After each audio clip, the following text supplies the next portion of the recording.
All right.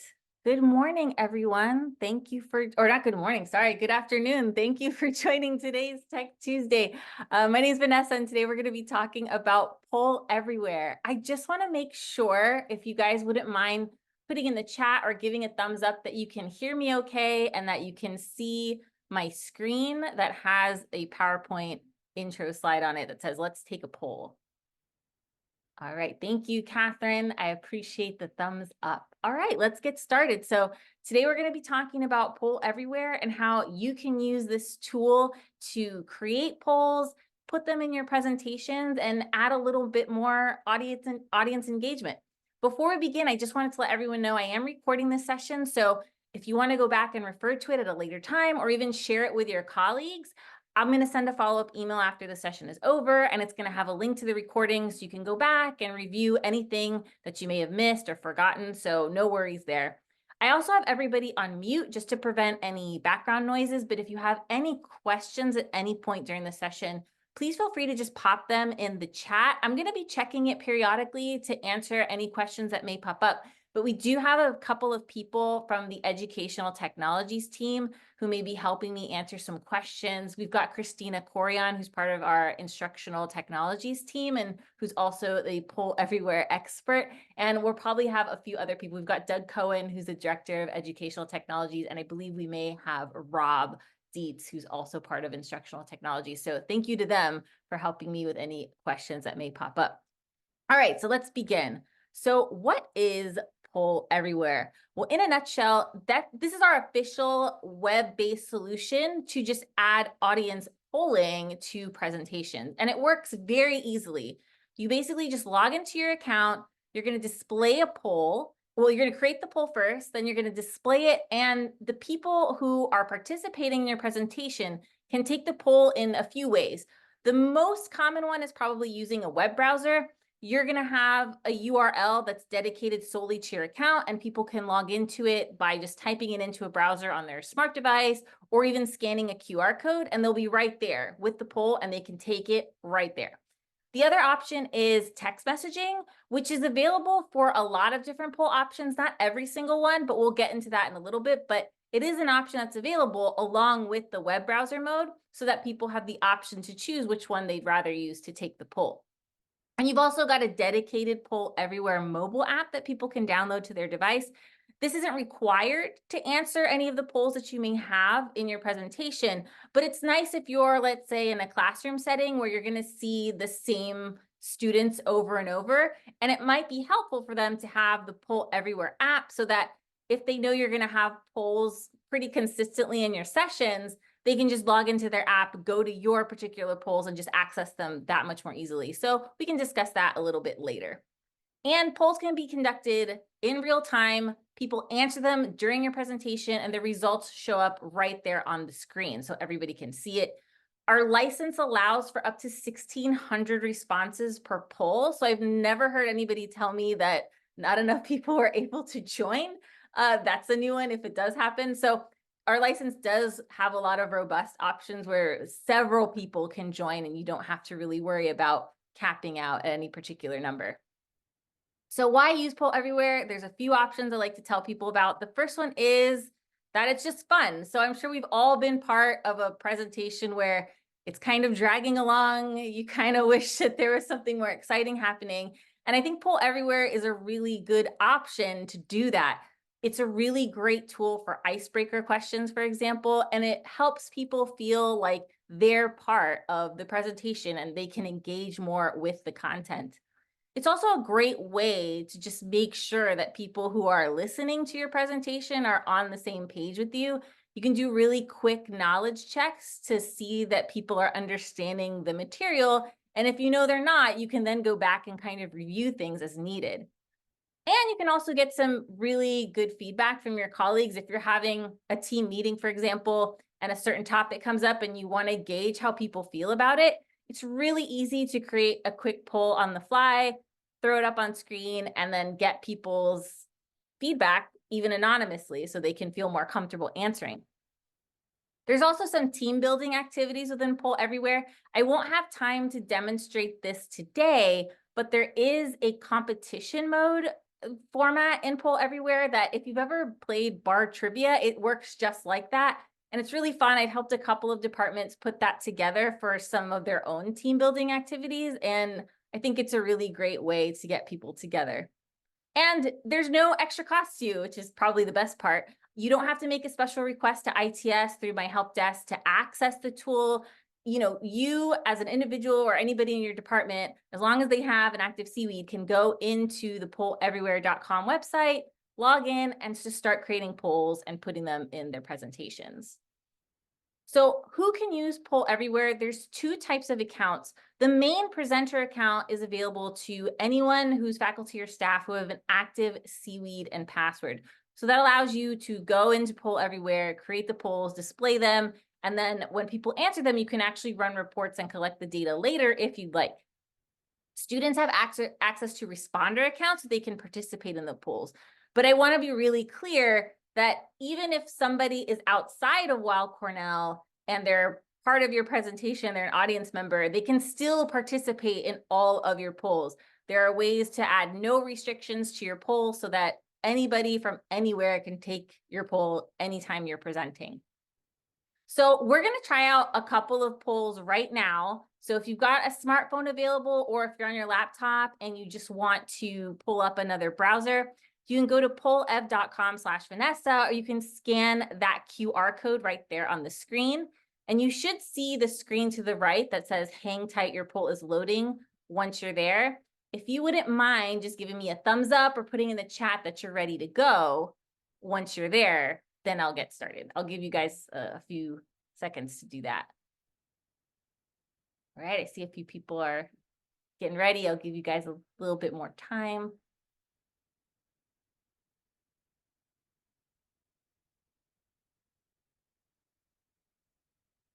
All right, we're gonna get started. And don't worry if you need a little bit more time. The URL is gonna appear and the QR code is gonna appear on every single poll. So let's get started. So what is your favorite Girl Scout cookie? So you should be able to vote, and you should see the results on the screen right now as people are voting. I've got 67% Thin Mints right now, 33% Samoas. I'm also going to scroll down right here to see nobody's answered Do-si-dos or s'mores, Savannah Smiles, none of that. It's a fight for the top four here. Thin Mints, Tagalongs. I don't get a lot of people picking trefoils very often. I wonder who that is. And Samoa's seems to be winning right now.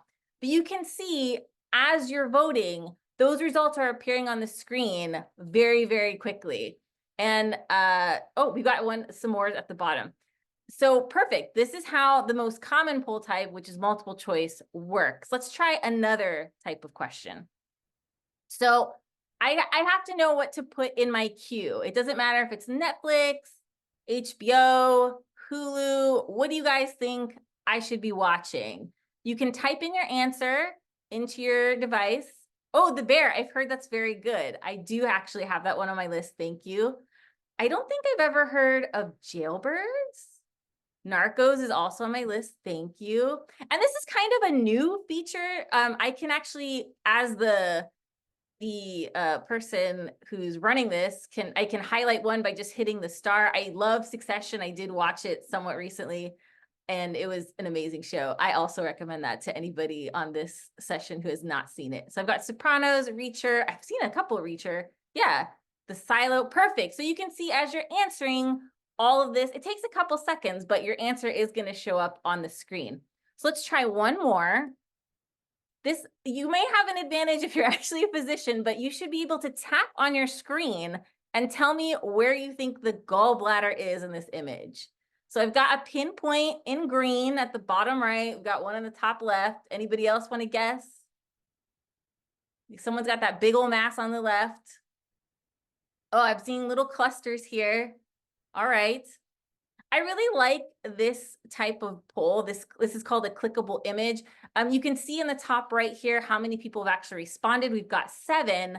I'm gonna wrap it up here, but if I click this option regions at the bottom, you can actually see how many people got the answer right. It was this kind of shadowy figure here. About 57% of you who answered got it correct. So thank you very much for answering.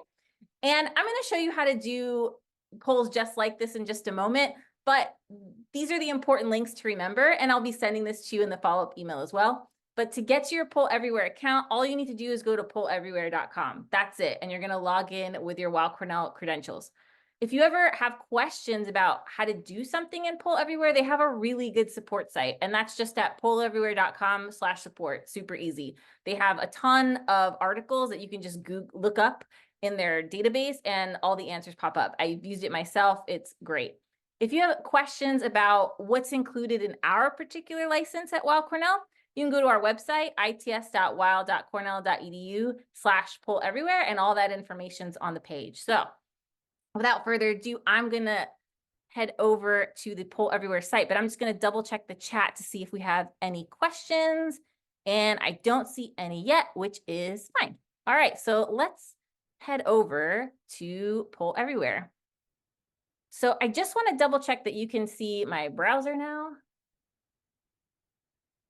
We're good? I think so.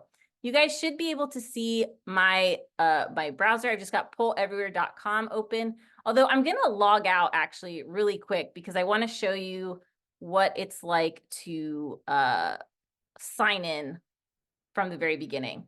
So if you've never been to Poll Everywhere before, what you need to do is go to polleverywhere.com, and you're going to see a button on the top right that says log in. And where it says login, there's going to be a field to put in your email or username. You're going to put in your Weill Cornell email address. Okay. And when you hit next, you're going to see that the button changes to say login with Weill Cornell. So that's what you're going to do. And you'll be taken to the screen that you're all very familiar with, I'm sure, to log in. And it's going to take a second. All right. So this is my Poll Everywhere dashboard. It's giving me an overview of a few things I've got going on in the account. But before we even get to that and creating polls, the first thing that I like to tell everybody to do if this is your first time logging into Poll Everywhere is to go to all the way to the bottom left here and click on this little tiny icon that looks like a person that says profile. So you'll notice that my polls had a URL, and that was pollev.com/Vanessa.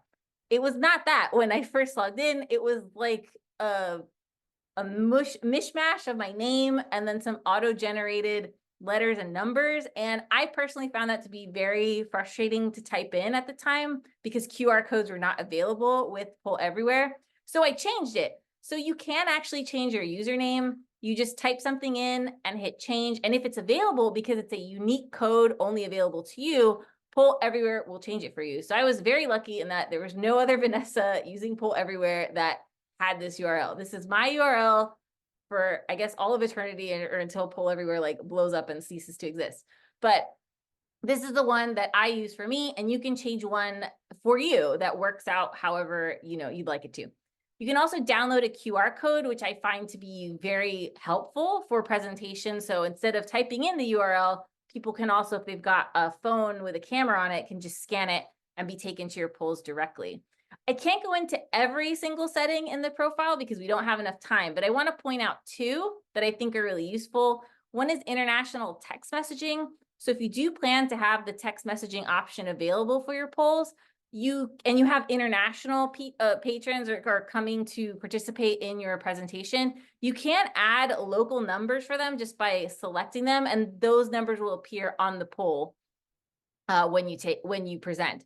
There's also a features lab, and Poll Everywhere will test a lot of different features at any given time. And if you want to test them on your own polls, you can actually toggle them on and play around with them when you're creating your own presentation. So I think these two are pretty cool options to go into. And I just want to make sure, yeah, I didn't save that. Perfect. Let's go into creating polls. If you want to head back to your dashboard, all you have to do is hit the home button, which is this little house icon here. And this is going to tell you the recent activities or polls that you've done. It'll take you to apps, the support center, reports, things like that. And you can see your URL and which polls you actually have active at the moment. To create a poll, you can either go to the activities button right here, which is this little graph icon, or hit activity. And that will get you started with creating your polls. Before I do that, this is what the activities page looks like. You can see the last poll I had active, which was the gallbladder one. For a poll to collect information from the people who are part of your audience, it has to be activated. We'll do that in just a second, but that's what that means. So right now I'm just going to deactivate that. And I want to create a poll. So I'm going to go to activity. And you'll see this new screen pops up, and there's a ton of options at the very top of the types of polls I can create. We're going to do a multiple choice one because it's the most common, but you can see if I click more, anything I click on, it gives me a quick preview and poll everywhere of what that question is going to look like to other people. And I can decide from there about whether I want to use it. So let's go back to multiple choice. And I've got a very hard-hitting question for you folks today. Is a hot dog a sandwich? This has caused for much internet debate, and it's very important in our research community. So I've got my question there, and I need the answers. In this case, there's only two, yes or no. And if there were more answers, like with the Girl Scout cookies one, where I had multiple options that you could select from, I could do add option and just keep adding answers to the question. In this case, I don't need more than yes or no, so I can move over to the right-hand side. You'll see a trash can icon, and I can get rid of those additional options that I didn't need.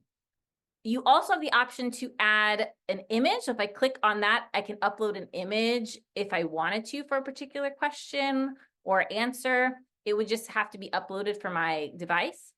And in this case, I don't have a correct answer. It's really what you think, whether it's a hot dog is a sandwich, yes or no. But in the case that you're doing a quiz and there is a correct answer, you can actually highlight a correct answer by hitting a check mark, and then you can reveal what that correct answer is after people have taken the poll.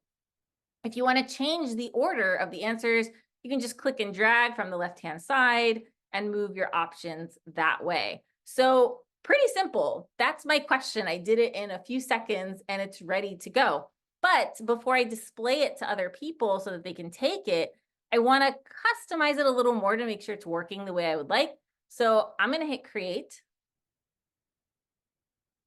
And here's a preview of what that slide's going to look like when I share it. It's not activated yet. People can't take it. I'm going to use this time to just do a little more tweaking so it works the way I would like. And on this screen, you can configure your poll to work just how you need it to. So you can control whether people can answer the question more than once, change their answers, who can respond, things like that. So let's go through it really quick. Under the Configure tab, you can decide how people can respond. Again, I always recommend having the website, and you'll see that that showed up at the very top of my poll. So there's my URL, and there's my QR code. Perfect. You can also add text messaging. You'll see now that there is a little note at the top that you can send a text Vanessa to 22333, and you'll be added to the Poll Everywhere session so that you can answer questions. I will say, while text messaging is great to add as an additional option, you have to make sure that all the polls that you have in one particular presentation actually allow for text messaging. So for example, a multiple choice question is perfect for text messaging because somebody just has to type in 1, 2, 3 or whatever to answer. But the question I showed you a little earlier about the gallbladder, which was just an image that you tap on, there's no way to answer that with text messaging. It's impossible. So I'll send you guys a list of all of the questions that do allow for text messaging. And I would say add text messaging to your presentation if you'd like, but just make sure that every type of question you're adding allows for it. So it's a very smooth, consistent experience for people who decide to use the text messaging option. I'd also say just warn people that standard rates do apply. So, if they're getting charged for text, they know in advance and they can make a decision from there. All right, so that's how you can decide how people can respond. Let's do audience restriction. So personally, I don't like to have any restrictions on my polls. I just let anybody take it. That's how these polls worked.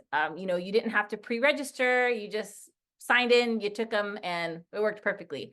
However, if you're in a classroom setting and you just want a certain number of people to respond, you can actually register people in advance and select this option. I'll show you how to do pre-registration in a little bit, but it is possible to restrict your poll to just a set group of people. And then how do you want to identify your participants? So I don't have anybody pre-registered. I have no idea how you answer the 3 polls that I showed earlier, but there's 2 options here. One is auto-generated ID and the other is completely anonymous. The difference is that when you guys answered my polls earlier, it created an ID, just a random number assigned to you. I still don't know who you are, but if I wanted to track how this one person, this one ID, responded across all 3 questions, I can do that with the auto-generated ID option. But if that didn't matter to me to track how somebody answered, I can do completely anonymous. There's no random generated ID that's assigned to you. It's just kind of like a free-for-all of data, and that might be fine for you. So it really just depends on what you need personally. For response settings, here's where you can decide how many times somebody can respond, if they can change their answer, how you want, reply messages to show or things on the screen, completely up to you. Schedule lock and unlock times. I personally have never used this, and that's because poll everywhere, when you display a poll, it's activated for the most part, and when you move on to another slide, it's deactivated. So there's no scheduled time that I usually have poll everywhere do for me. This might be useful because poll everywhere has a survey function, so you might want that survey poll to be online for a particular amount of time, and then the schedule lock and unlock may be useful.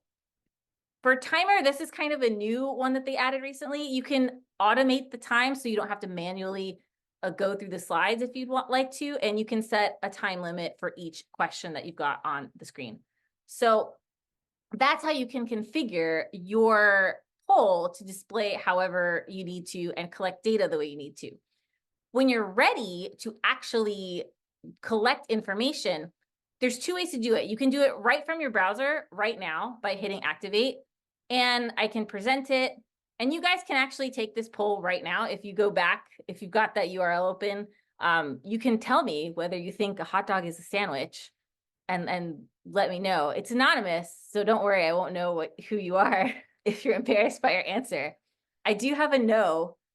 I don't know if anyone will think it's a yes if they want to be controversial and do that. But you can see that the answer's on the screen. It's displaying just like it did in my PowerPoint slide. You'll know, oh, somebody, all right, who are you? Yes, okay. So you'll notice too, there is a menu at the bottom that says instructions, responses, more, and clear responses. So this is really important. Responses allows you to see right on screen how people are answering. However, if this was like kind of a quiz situation, I could leave it on instructions and kind of have it like blank. Nobody knows how anybody answered yet. I can only see how many people responded, which is 7. And then if I wanted to do like a dramatic reveal, boom, this is how everybody answered. That might be useful for some presentations depending on what it is you are presenting. You can also lock the poll so that nobody can take it anymore. Maybe you've got it timed and you're like, okay, no more responses, it's over, and then you reveal it. You can also unlock it by clicking that same icon. You can also click more and hide these controls if you would like, but probably the most important button on this little menu at the bottom is clear responses. And that's if you plan to use this question, this poll, over and over again in different presentations, you don't want the people in your next presentation to see how people answered in this one. So you always want to clear your responses so that you have a blank slate every time you present this poll. I didn't erase how people answered. That data is saved in my Poll Everywhere account, but at least the next time I present this question, it's blank and nobody sees how people answered before. So that's really important, especially if you're doing like a quiz, that you use that clear responses button so that you're good to go and nobody can see the previous answers. So this is how you can present from your browser. But if you wanted to present from a slide deck like I did earlier with PowerPoint, go back into your dashboard here. And if you scroll to the bottom, actually, is it under activities? Yeah, it's under activities, my bad. So go to activities and then scroll to the very bottom and you can see there is a menu at the bottom that says desktop apps. And you're going to pick the app that you use the most to present. And I use PowerPoint. I'm going to click on it. And this allows you to download a special app for Poll Everywhere for your desktop. So if I'm on a Mac, it says download PowerPoint for Mac. If you were on a Windows device, it would say download for Windows. So it just depends on what you have. And you're going to download that and then go into your PowerPoint. So this is a little hard to explain because I'm on a Mac and it looks a little different from Windows, but I will put pictures in the follow-up email so you can actually see this. So here's my PowerPoint, which you should be able to see now. And for a Mac, what happens is after you download the Poll Everywhere desktop app, it's going to be a little app at the bottom of your screen that you can, oh, I was logged into it before, but let me log in again. Hold on. Perfect. Okay. So you're going to log into the app at the same time that you have your PowerPoint presentation open, and open the app. And you're going to see that the app looks almost exactly like my activities window on my online account. And this is where I can add the polls to my PowerPoint presentation. So I just did is a hot dog, a sandwich. I'm going to select it, insert slide, and I'm just going to do default to make it easier. It's going to think for a second, and boom, there is my slide right there. It is a hot dog, a sandwich. And I can just click and drag and move it anywhere I need to in my presentation, right? For Windows, it looks a little bit different. It's not a separate app at the bottom of your dock here, like a Mac. When you have Windows, there's actually going to be a Poll Everywhere tab here in the ribbon. You're going to click on that and log in to your account through the ribbon. And then you'll be able to, there's a button to add the slides that way. Again, I know that it's different because I'm on a Mac, but I will send the link on how to do that for in the follow-up email. So now that it's in my PowerPoint presentation, here are all my polls, and you're going to see that Poll Everywhere slides have these 4 kind of squares in the corners. And that just means it's just indicated that it's a Poll Everywhere slide. This doesn't actually appear when you present. When you go into slideshow mode, I'm going to do from current slide. It takes a second, but it's going to blink out those little squares. And now my poll is active. So your poll is automatically activated in your slide deck when you present it in slideshow mode. So this should be showing in that URL of, that we've been using to take all my polls. If I move to another slide, and this one is now activated. So it's kind of super easy. All you have to do is make sure that you are signed in to the desktop app at the same time that you are in PowerPoint so that they kind of are talking to each other and communicating and your polls can work. Oh, sorry, my cats are trying to kill each other behind me and hopefully you didn't hear that. But anyway, so that's how you add it to the PowerPoint presentation. Are there any questions before I show you one quick thing? I'm just checking the meeting chat. Oh, I see Mike has raised his hand. Let me just unmute you. Mike, what's your question? All right, thank you so much. So if you're like presenting, if you want to include this, like you're at a meeting or something and you have this in your PowerPoint, you need, like, if you're using, like, how do you have that other thing open, I guess? Like Are you on a Windows or are you on a Mac? Well, you may not know, but let's say, your talk is being brought up in at a meeting that you're giving a talk at, and you want to include this in your talk. Do you need to also be logged in on your phone, or how would that work? Okay. If you want to incorporate this into a talk that you're not giving here at Cornell, but you're giving outside of Cornell. Okay. So there's 2 situations. One is that you have hopefully your own laptop maybe, and you're just running it from there. In that case, all you need to do is you have your PowerPoint presentation, you have your Poll Everywhere desktop app running at the same time, and then they would just be talking to each other when it's in slideshow mode, so that as you're presenting at the location, people can, see the slide on screen. They can answer through their own phones or whatever device that they have and participate that way. If you're going to another location and you have to use their equipment, you're gonna have to ask whoever is running, I guess, the event and you're using their equipment, if they can download the Poll Everywhere desktop app for you. You can still use your own slide deck. It'll still have the polls, but you're gonna have to sign in to the app there on that device for it to work the same. I hope that answers your question. And Doug, I don't, or Christine, I don't know if you want to chime in with any other situations you've had where you've run into that with other presenters. Um, Thanks, Vanessa. So, Mike, I'll just add one additional option. Is really just you can choose to run your poll out of a browser like Vanessa did at the start. That is sometimes a little easier than coordinating with the AV team at a remote site, where a little bit awkward in the presentation where you might switch from PowerPoint to a browser. But that's your third option in addition to the ones Vanessa mentioned. Yes, thanks, Doug. I totally forgot to mention, yes, you can also use the browser. It is a little bit of a back and forth, but then you don't have to worry about having the desktop app. Who can be contacted for technical issues related to setting up an account?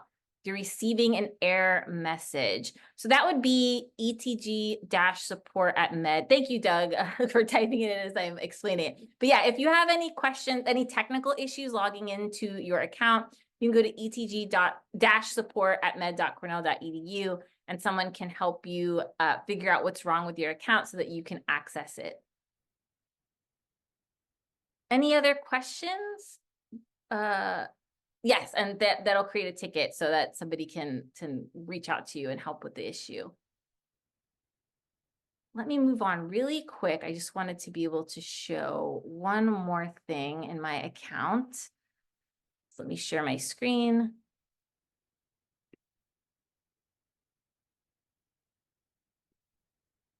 Okay, so you should see my Poll Everywhere account again.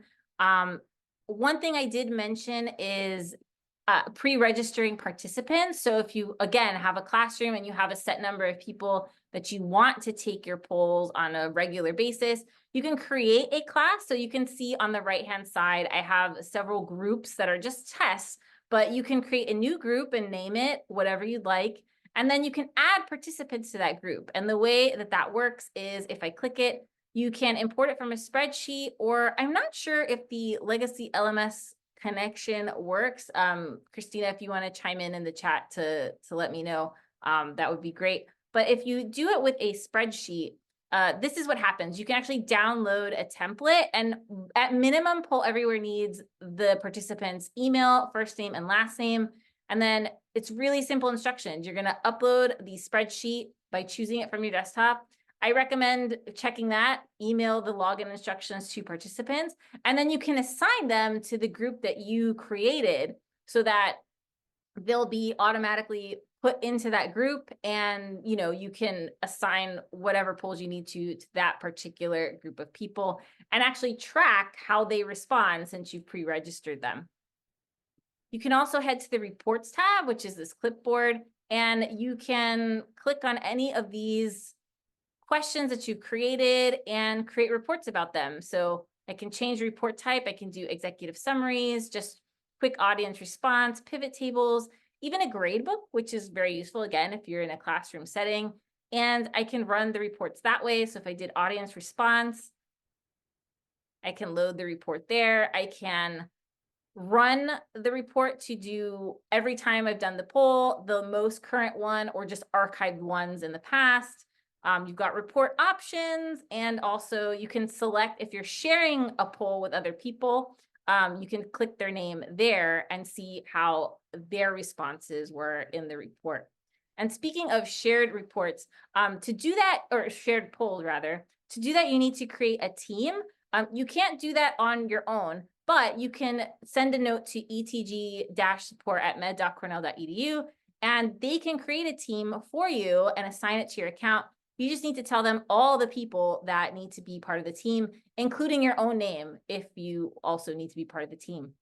And then when you create polls in your account here, you can share them with others.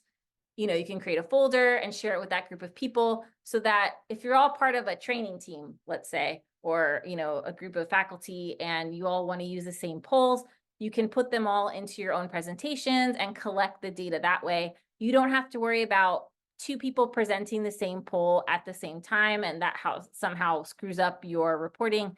It doesn't work that way. You can freely share at any point, any shared poll, and you'll be fine.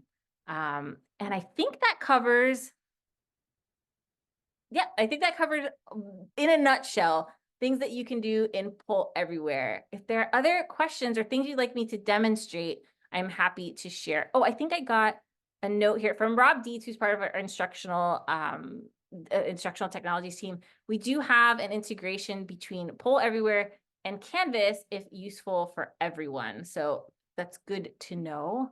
I can actually, Rob, if you've got anything else you'd like to mention, I can quickly unmute you so that Rob, do you want to talk a little bit more about the Canvas integration? Yeah, sure. I can't really turn my video on apparently, but I can you hear me? Yes, I can hear you perfectly. Okay. Basically you can export your roster of students and then, bring them into Poll Everywhere as your participants. So it's kind of what Vanessa just showed, but an easier way than just doing it one at a time. You'd probably also already have a spreadsheet of your students anyway, and so it may be of limited value, but that's one option. If people wanted to really go an extra step and actually grade a poll as an assignment, then that's a further option that you could explore, and we'd be happy to talk with anyone who's interested in doing that. Thanks, Rob. Are there any other questions that we can help with before we wrap up? Oh, Michaela, I think Rob answered your question. Thank you about the integration. No problem, Mike. Happy to help. Anything else we might be able to show you or answer any maybe use case questions before we wrap up?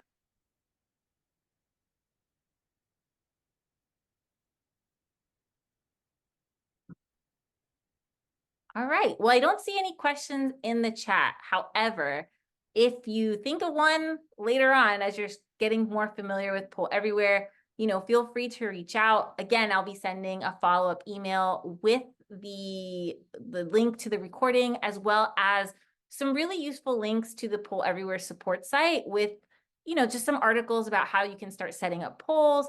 Again, also the types of polls that use the text messaging function so that you can plan a little better when you're mapping out how your presentation is going to go, and just any other things that may be fun to add to your presentation. So thank you guys so much. This is going to be the last Tech Tuesday for 2023, but we will be back on January 9th with new sessions. So we hope to see you in the new year. Have a wonderful holiday season and a happy new year, and we'll see you in 2024. Thank you guys. Have a good day.